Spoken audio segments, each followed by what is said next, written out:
Graphite के गुण। Graphite विद्युत का सुचालक होता है। ग्रेफाइट विद्युत का सुचालक होता है। कार्बन का रबदार रूप है। ग्रेफाइट कार्बन का रबदार अपरूप है। यह पष्टफलकीय होता है। ग्रेफाइट पष्टफलकीय संरचना का होता है। यह sp2 संस्करण होता है। ग्रेफाइट sp2 संस्करण होता है। ग्रेफाइट का उपयोग पेंसिल में इलेक्ट्रोड के निर्माण में किया जाता है। ग्रेफाइट को काला शीशा भी कहा जाता है। ग्रेफाइट को काला शीशा भी कहा जाता है। कार्बन के दो अपरूप होते हैं। कार्बन के दो अपरूप, एक रबदार अपरूप, एक बेरबदार अपरूप। रबदार अपरूप में हीरा, ग्रेफाइट, फ्लोरीन और ग्राफीन है। बेरबदार अपरूप में कोयला, कोक और चारकोल होता है। जब बल और विस्थापन के बीच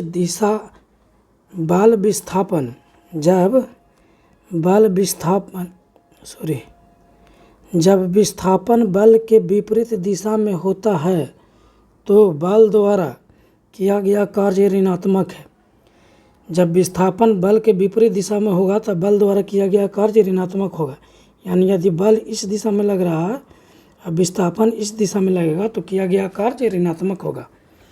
W बराबर होता है कार्य बराबर Fs cos थीटा। यदि थीटा का मान 0 डिग्री हो तो कार्य का मान अधिकतम होगा। थीटा का मान 0 डिग्री होगा तो कार्य का मान अधिकतम होगा। थीटा का मान 90 डिग्री होगा तो कार्य का मान 0 होगा। थीटा का मान 90 डिग्री होगा तो कार्य का मान 0 होगा। यदि थीटा का मान 180 डिग्री होगा तो कार्य का मान ऋणात्मक होगा। थीटा का मान 180 कब होगा? जब बल और विस्थापन की दिशा एक दूसरे के विपरीत होगा। फ्रेडरिक बोहलर द्वारा यूरिया के निर्माण में अमोनियम साइनाइड का उपयोग किया जाता। फ्रेडरिक बोहलर द्वारा यूरिया के निर्माण में अमोनियम साइनाइड का उपयोग किया जाता। श्रेणी क्रम में धारा समान होता है। श्रेणी क्रम में धारा समान और वोल्टेज अलग अलग होता है। श्रेणी क्रम में धारा समान होता है, याद रखिएगा। श्रेणी क्रम में धारा समान, वोल्टेज अलग अलग। और समानांतर क्रम में होता है वोल्टेज समान और धारा अलग अलग होता है। समानांतर क्रम में वोल्टेज समान और धारा अलग अलग होता है। निकट दृष्टि दोष को मायोपिया कहा जाता है। निकट दृष्टि दोष को मायोपिया कहा जाता है। निकट दृष्टि दोष में दूर की वस्तुओं को सही से नहीं देख सकते।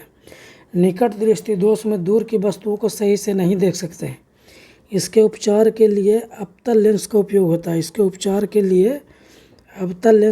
होता है। दूर दृष्टि दोष को हाइपरमेट्रोपिया कहा जाता है। दूर दृष्टि दोष को हाइपरमेट्रोपिया कहा जाता है। दूर दृष्टि दोष के उपचार के लिए उत्तल लेंस का उपयोग किया जाता है।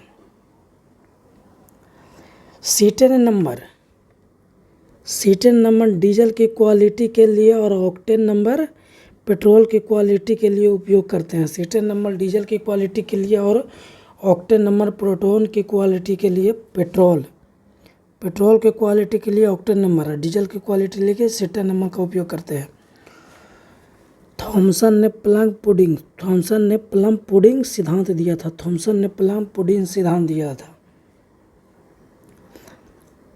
-OH का मतलब होता है अल्कोहल। CHO होगा तो मतलब एल्डिहाइड। CO होगा तो कीटोन है। COOH होगा तो एसिड यानी कि अल्कोहल, एसिड यानी कि अम्ल। आतिशबाजी में हरा रंग बेरियम के कारण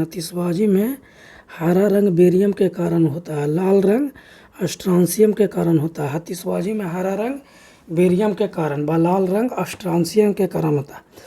कोशिका के ऊर्जा के रूप में एडिनोसिन ट्राइफॉस्फेट को जाना जाता है। कोशिका के ऊर्जा के रूप में एडिनोसिन ट्राइफॉस्फेट को जाना जाता है। पारा का नाम हाइड्रार्जिनम है। पारा का शॉर्टकट होता है, पारा का मतलब कि सूत्र होता है Hg। इसको हाइड्रार्जिनम कहते हैं। हाइड्रार्जिनम।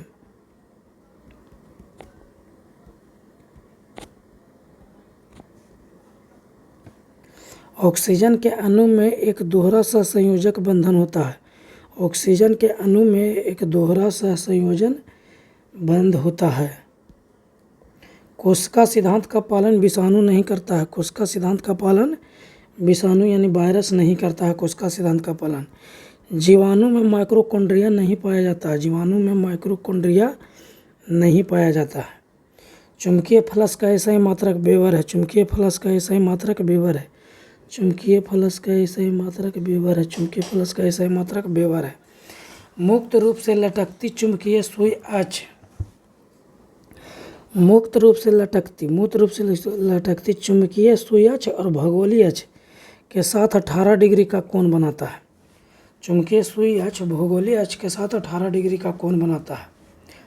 अदिश राशि है। अदिश राशि है नियतांक, दाब, विभव, विद्युत धारा, आवृत्ति, घनत्व, कार्य, ऊर्जा,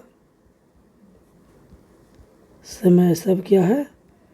अदिश राशि है। रबड़ में सल्फर मिलाना बलकनीकरण कहलाता है। रबड़ में सल्फर मिलाना बलकनीकरण कहलाता है। रबड़ में सल्फर मिलाना बलकनीकरण कहलाता है। रबड़ में सल्फर मिलाने से कठोरता बढ़ जाती है। कठोरता बढ़ जाती है। कठोरता बढ़ जाती है रबड़ में सल्फर मिलाने से। ध्वनि का वेग एल्युमिनियम में सबसे अधिक होता है, उसके बाद निकेल में। ध्वनि का वेग एल्युमिनियम में, फिर उसके बाद निकेल में, उसके बाद इस्पात में, फिर जल में, फिर वायु में। याद रखिएगा, जल में ध्वनि का वेग 1498 मीटर पर सेकंड होता है और वायु में 332 मीटर पर सेकंड होता है। श्रव्य ध्वनि तरंग, इसकी आवृत्ति 20 हर्ट्ज से, श्रव्य ध्वनि तरंग इसकी आवृत्ति 20 हर्ट्ज से 20,000 हर्ट्ज तक होती है। मनुष्य द्वारा सुना जा सकता है, या मनुष्य द्वारा सुना जा सकता है। अपशब्द ध्वनि तरंग होता है। अपशब्द ध्वनि तरंग 20 हर्ट्ज से कम होती है। अपशब्द ध्वनि तरंग 20 हर्ट्ज से कम होती है। 20 हर्ट्ज से कम होती है। भूकंप के समय पृथ्वी से उत्पन्न तरंगें अपशब्द तरंगें होती है। हृदय की ध्वनि अपशब्द तरंगें। अपशब्द तरंगें कुत्ता, बिल्ली, सांप, कछुआ सुन सकती है। प्राश्रव्य तरंग की आवृत्ति 20,000 हर्ट्ज से अधिक होती है। प्राश्रव्य तरंग की आवृत्ति 20,000 हर्ट्ज से अधिक होती है। प्राश्रव्य तरंगों का उपयोग। प्राश्रव्य तरंगों का उपयोग समुद्र की गहराई व उसमें डूबी वस्तुओं की स्थिति का पता लगाने के लिए प्राश्रव्य तरंगों का उपयोग सोनार की सहायता ली जाती है। चमगादड़ प्राश्रव्य ध्वनि तरंग की सहायता से उड़ता है। संकेत भेजने में भी प्राश्रव्य ध्वनि तरंग का उपयोग करते हैं। ताप बढ़ने पर पृष्ठ तनाव का मान घटता है। ताप बढ़ने पर पृष्ठ तनाव का मान घटता है। ताप बढ़ने पर पृष्ठ तनाव का मान घटता है।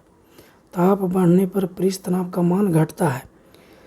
चींटी जब काटती है तो फॉर्मिक अम्ल का रिसाव होता है, यानी चींटी में फॉर्मिक अम्ल पाया जाता है। फॉर्मिक अम्ल को ही मेथेनोइक अम्ल कहते हैं, जिसका सूत्र HCOOH होता है मेथेनोइक अम्ल का। सिरका में एसिटिक अम्ल पाया जाता है। सिरका यानी विनेगर में एसिटिक अम्ल पाया जाता है, इसी को मेथेनोइक अम्ल कहते हैं। इसका सूत्र होता है CH3COOH। जैव विकास को सर्वप्रथम किसने समझाया था? लैमार्क ने समझाया था जैव विकास को। जैव विकास को सर्वप्रथम किसने समझाया था? लैमार्क ने समझाया था। विकासवाद का सिद्धांत चार्ल्स डार्विन ने दिया था। विकासवाद का सिद्धांत चार्ल्स डार्विन ने दिया था। विकासवाद का सिद्धांत चार्ल्स डार्विन ने दिया था। प्रकाश विद्युत प्रभाव की खोज प्रकाश विद्युत प्रभाव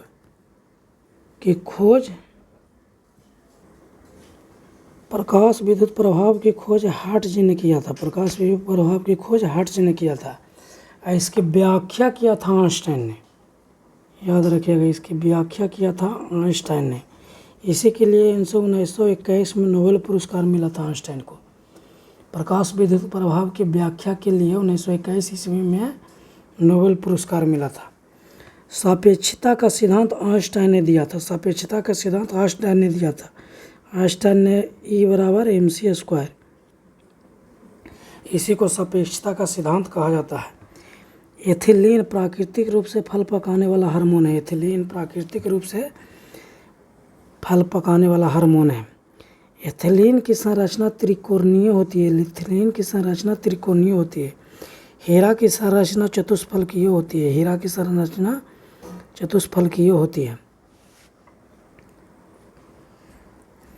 एसिटिलीन फलों को कृत्रिम रूप से पकाता है। एसिटिलीन फलों को कृत्रिम रूप से पकाता है। एसिटिलीन फलों को कृत्रिम रूप से पकाता है। सरल स्थायी उत्तक के 3 मुख्य उदाहरण हैं। सरल स्थायी उत्तक के 3 मुख्य उदाहरण हैं। पहला है स्क्लेनकाइमा, सरल स्थायी उत्तक के। फिर है क्लेरेनकाइमा, स्क्लेनकाइमा, क्लेरेनकाइमा और पेरेनकाइमा। जटिल उत्तक का उदाहरण है जाइलम और फ्लोएम। जटिल उत्तक का उदाहरण है जाइलम और फ्लोएम। H2S HCl हाइड्रोजन बंधन नहीं बनाता है, याद रखिएगा। आपसे ऑप्शन आंसर पूछेगा निम्नलिखित में से कौन हाइड्रोजन बंधन नहीं बनाता है, तो H2S और HCl हाइड्रोजन बंधन नहीं बनाता है। H2S और HCl हाइड्रोजन बंधन नहीं बनाता है। तत्वों के परमाणुओं के बीच इलेक्ट्रॉन के स्थानांतरण। तत्वों के परमाणुओं के बीच इलेक्ट्रॉन के स्थानांतरण से बनने वाले बंधन को आयनिक बंधन कहते हैं। तत्वों के परमाणुओं के बीच इलेक्ट्रॉन के स्थानांतरण से बनने वाले बंधन को आयनिक बंधन कहते हैं। आयनिक बंधन कहते हैं। फ्लोरीन ऑक्सीजन नाइट्रोजन के साथ ही सिर्फ हाइड्रोजन बंधन बनता है। हाइड्रोजन बंधन सिर्फ फ्लोरीन ऑक्सीजन और नाइट्रोजन के साथ ही सिर्फ बनता है हाइड्रोजन बंधन। सबसे कमज़ोर बंधन हाइड्रोजन बंधन है। आपसे पूछेगा सबसे कमज़ोर बंधन हाइड्रोजन बंधन है। और सबसे मजबूत बंधन कौन है? आयनिक बंधन सबसे मजबूत बंधन है। कार्बन यौगिक में आमतौर पर आयनिक बंधन नहीं पाया जाता है। कार्बन यौगिक में आमतौर पर आयनिक बंधन नहीं पाया जाता है। कार्बन यौगिक में आमतौर पर आयनिक बंधन नहीं पाया जाता है। आयनिक बंधन धातु तथा अधातु के बीच होता है। आयनिक बंधन धातु तथा अधातु के बीच होता है। 1 किलोवाट बराबर होता है 1 किलोवाट बराबर 3.6 × 10⁶ जूल होता है। 1 किलोवाट बराबर 3.6 × 10⁶ जूल होता है। 1 इलेक्ट्रॉन वोल्ट बराबर होता है 1.6 × 10⁻19 जूल। 1 इलेक्ट्रॉन वोल्ट बराबर होता है 1.6 × 10⁻19 जूल। रक्त का थक्का जमाने में मदद करता है प्लेटलेट्स। रक्त का थक्का जमाने में मदद करता है प्लेटलेट्स। इलेक्ट्रॉन प्रोटॉन और न्यूट्रॉन मौलिक कण है। इलेक्ट्रॉन प्रोटॉन और न्यूट्रॉन मौलिक कण है। प्रकाश एक तरंग है, यह कहने वाला वैज्ञानिक क्रिस्टियन हाइजेंस थे। प्रकाश एक तरंग है, ये किसने कहा था? हाइजन ने। प्रकाश एक तरंग है, किसने कहा था? हाइजन ने। अब प्रकाश एक तरंग है यह साबित किसने किया था? यंग ने। व्यक्तिकरण की सहायता से साबित किया यंग ने। साबित किया यंग ने व्यक्तिकरण की सहायता से। अब प्रकाश एक तरंग है यह कहा था किसने? हाइजन ने। अब प्रकाश एक तरंग है साबित किया यंग ने। प्रकाश एक कण है, कण किसने कहा था? न्यूटन ने। प्रकाश एक कण है, किसने कहा था? न्यूटन ने। इसको साबित किसने किया था? आइंस्टाइन ने। साबित किया आइंस्टाइन ने। प्रकाश विद्युत प्रभाव की व्याख्या करके साबित किया था। प्रकाश विद्युत प्रभाव की खोज किसने किया था? हर्ट्ज ने। उसकी व्याख्या किया था आइंस्टाइन ने और इसी के तहत प्रकाश एक कण है इसको साबित किया था।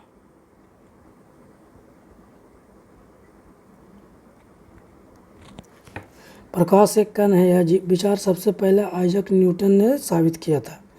प्रकाश एक कण है यह विचार सबसे पहले आइजैक न्यूटन ने साबित किया था। रक्त प्लाज्मा के समरूप होता है लसिका। लसिका जो है यह रक्त प्लाज्मा के समरूप होता है। लसिका रक्त प्लाज्मा के समरूप होता है।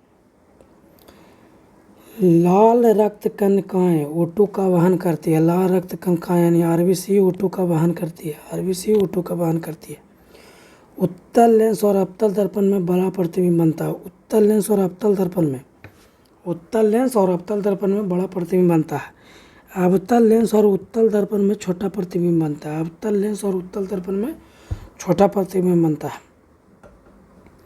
अवतल लेंस में हमेशा काल्पनिक आभासी सीधा तथा छोटा प्रतिबिंब बनता है। सिगरेट में निकोटीन होता है। निकोटीन को जलने में से बेंजीन गैस निकलती है। सिगरेट में निकोटीन होती है। निकोटीन को जलने से बेंजीन गैस निकलती है। कार्बनिक यौगिक में कार्बन और हाइड्रोजन का होना अनिवार्य है। कार्बनिक यौगिक में कार्बन और हाइड्रोजन का होना अनिवार्य है। CO रहेगा तो इसको कोबाल्ट पढ़ते हैं। CO को कोबाल्ट पढ़ते हैं।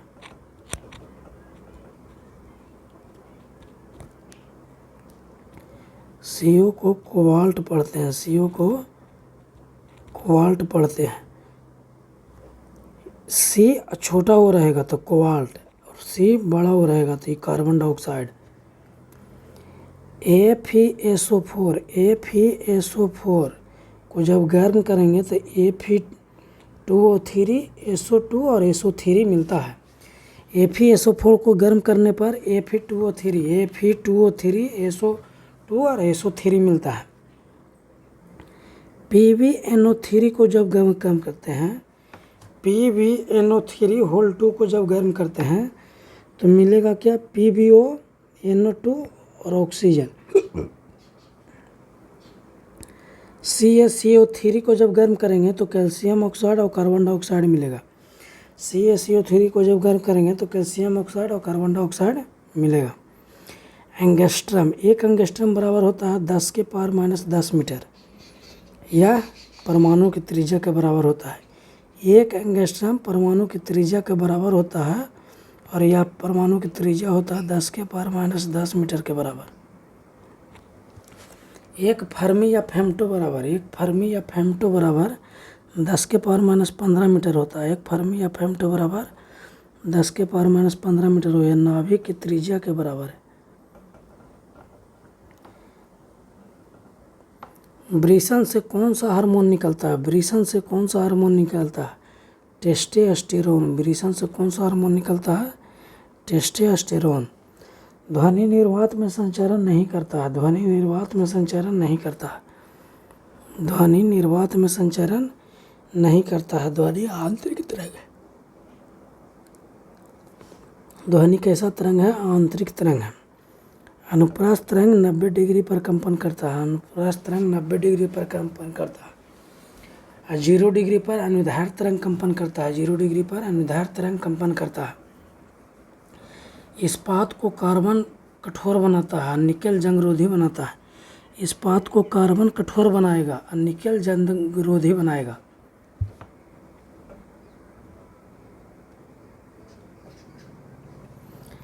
गति का समीकरण है V बराबर U प्लस AT, S बराबर UT plus half AT square, V square बराबर U स्क्वायर 2AS। गति का समीकरण है। यह पहला समीकरण है।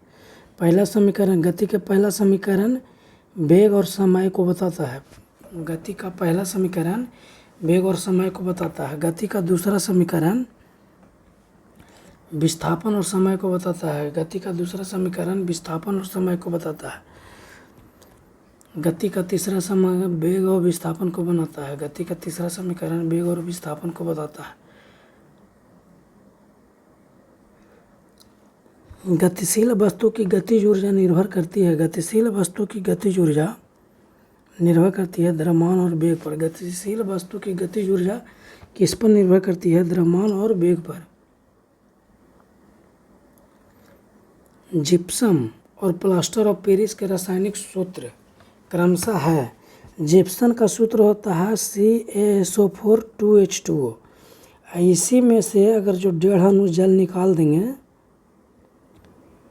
जल का 1.5 अणु निकाल देंगे तो ये बन जाता है plaster of Paris CaSO4 half H2O। आंतरिक ऊर्जा बराबर होता है गतिज ऊर्जा प्लस स्थितिज ऊर्जा। आंतरिक ऊर्जा बराबर होता है गतिज ऊर्जा प्लस स्थितिज ऊर्जा। संतृप्त हाइड्रोकार्बन है अल्केन। संतृप्त हाइड्रोकार्बन है अल्केन।